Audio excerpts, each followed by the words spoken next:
guys, yes, I'm Kristina from Plant-fluencer, and today I'm on a quest. I'm on a quest to become a plant-fluencer.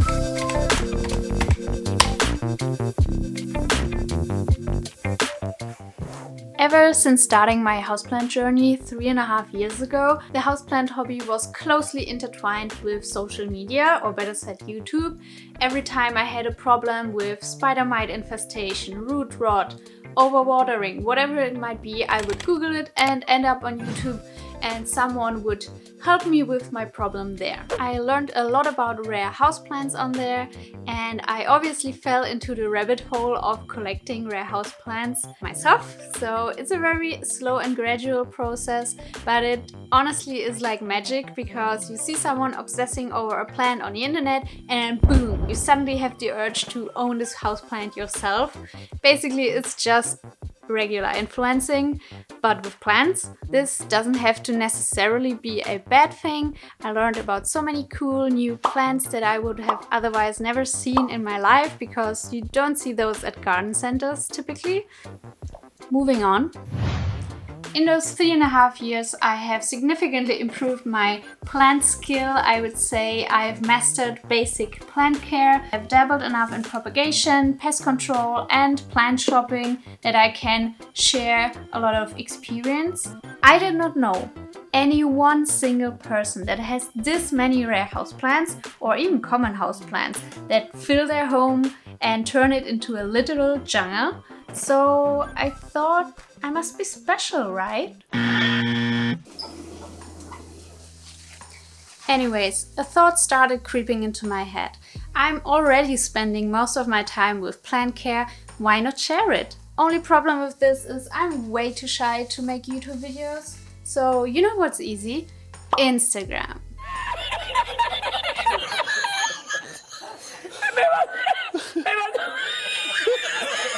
I know. Let's just make an Instagram, snap a few photos here and there, and get famous. I'm already seeing myself somewhere on a yacht in the Caribbean Sea, so the plan was set. I think you can already see where this is going. Next thing I know, I have an Instagram account set up. The name Plant-fluencer was born. By the way, please tell me what you think of it. And be honest, I'm posting my first 3 very shitty pictures. I took them with my old phone. I didn't put any thought whatsoever in background, editing, or anything else. Oh well, 3 hashtags, probably enough. Let's send it. The worst thing is, these pictures actually got some likes and a few people started following me. It pains me today, but I really thought those people were there for me and my exquisite content. As everything in life, this is a massive learning experience, and there's a lot to learn here. Follow for follow and like for like was the name of the game. I'll have to admit, it's really freaking hard to grow a community from scratch as a new creator, but it's not the vibe. Also, I was blown away by the sheer amount of plant accounts that exist on Instagram. Old ones and very freshly created ones. A lot of people started the hobby of houseplants when COVID hit, so there were a lot of new plant parents and they went to Instagram as well. I wasn't aware of that before somehow. Pop! My bubble was burst. My thoughts started spiraling. Does this world even need another plant-fluencer? What can I even bring to the table? I don't have the unicorn plants, I'm not a professional gardener. What can I even offer, and where is my validation to be here? I came to the conclusion that the only way I could justify my plant account is to step up my game. And on this day, I started to take this whole thing a little bit more seriously. This painful yet honest observation made me realize that I'm not gonna gain any followers with shitty pictures and no value to them at all. You at least need to have some sort of education, aesthetic, or personality. You could do funny stuff as well, but you need to bring some sort of value to your follower, because in the end, you do it for them. Most importantly, you need to be an active part of the plant community. If you are on Instagram, it won't be enough to just post a picture now and then be gone again. As a result of this, I'm addicted to Instagram now. It's just part of the job, I guess, but it's really easy to lose yourself a little bit in it. and this happened to me too. I was just mindlessly scrolling through Instagram a lot.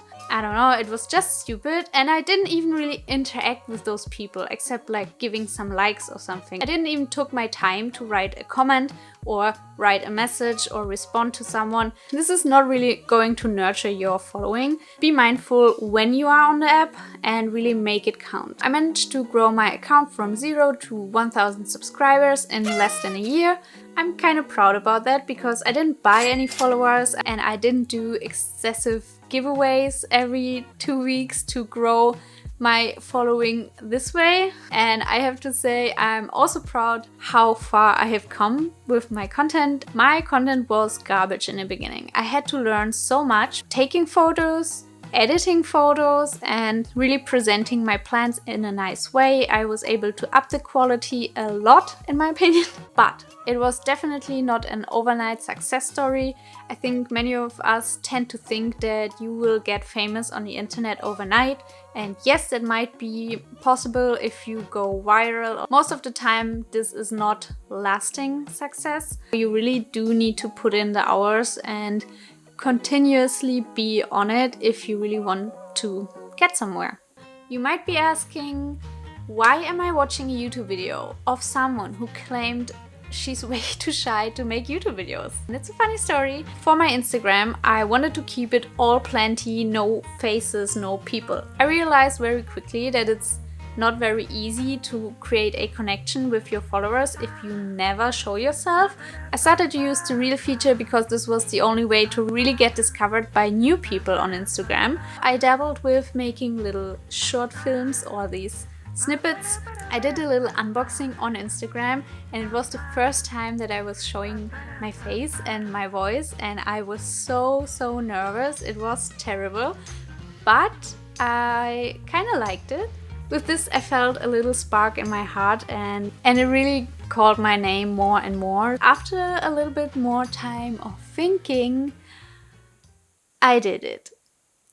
I want to start a new series on this channel where I want to share my experiences creating my online presence as Leafy Luster and showing you a little bit more behind the scenes stuff. I know that a lot of you are thinking about being a creator yourself or already did it, so I think this might be kind of interesting. Taking my houseplant hobby to the next level, incorporating my new hobbies like videography and photography, getting out of my comfort zone, showing myself, showing the ups and downs of social media, as well as setting and achieving goals to grow my community here. I want to hustle and learn and create as much as I can and share everything with you.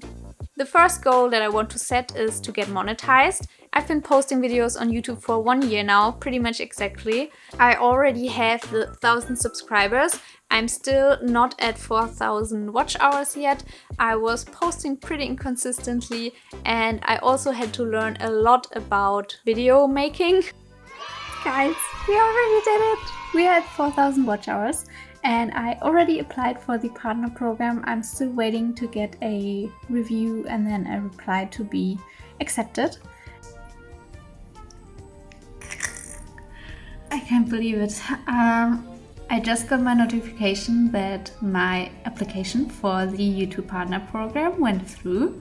So I am now officially a YouTube partner. I feel like this is such a big step, and if you had asked me 1 year ago if I ever thought this was possible, I would have said no, because especially in the beginning, you really feel like, oh my god, nobody is watching this and you're never going to get there, and then suddenly something like clicks, and how cool is that?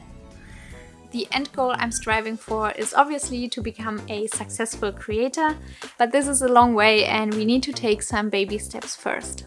In this series, I want to touch on topics like creating your accounts, editing workflow, how to register a business for influencers, motivation, frustration and stress, social media addiction, and many more. So if you are interested in any of this, then stay tuned for that. I will be posting this kind of videos in between my usual planned content. If you're here for that only, don't worry. Feel free to leave your questions or thoughts on plant-fluencing and YouTube in general down in the comments. I would love to chat with you. I'll see you next time. Until then, enjoy your plants and goodbye!